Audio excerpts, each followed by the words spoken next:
Alors comprendre les peintures d'une chapelle baroque demande deux efforts. Le premier, c'est de rentrer dans l'histoire religieuse, avec un public qui a de moins en moins une culture religieuse affirmée, c'est moins qu'on puisse dire. Et deuxièmement, d'essayer de comprendre tous les codes qui ont présidé à la peinture de cette chapelle baroque, qui a été fondée par saint François de Sales. Ça, c'est le premier effort. Le deuxième effort, c'est d'arriver à contempler un plafond sans se casser le cou. On a essayé, par un dispositif qu'on espère agréable, d'avoir des bonnes conditions pour voir ce joyau du patrimoine grenoblois.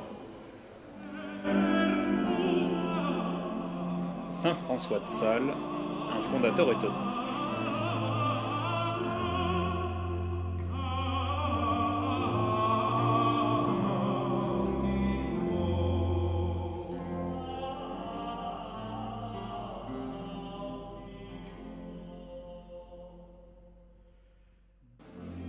Le visiteur découvre l'ensemble complexe et ne peut contempler le plafond que quelques secondes.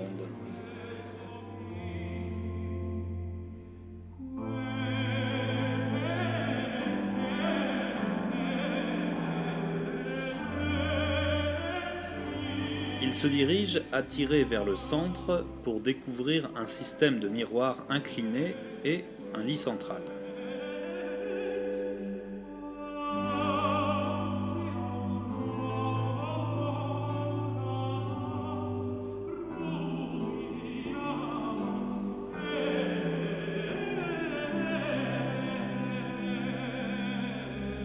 Sur ces miroirs, il découvre le plafond rendu lumineux par le dispositif. Il peut observer et comprendre avec 3 premières clés de lecture.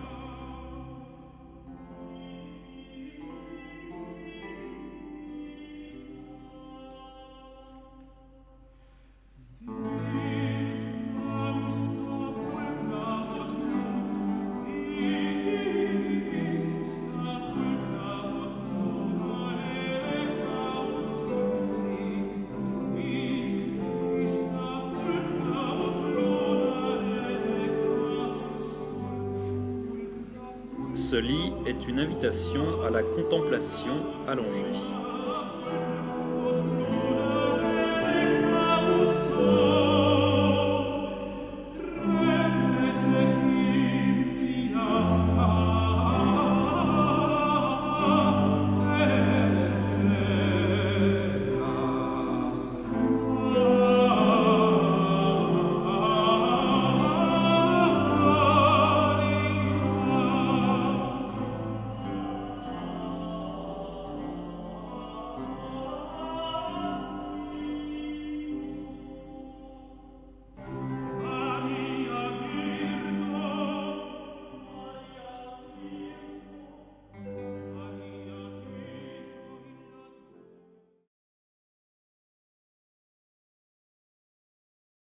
Alors, faire s'allonger des gens dans un musée, c'est quand même une gageure, c'est quand même assez difficile.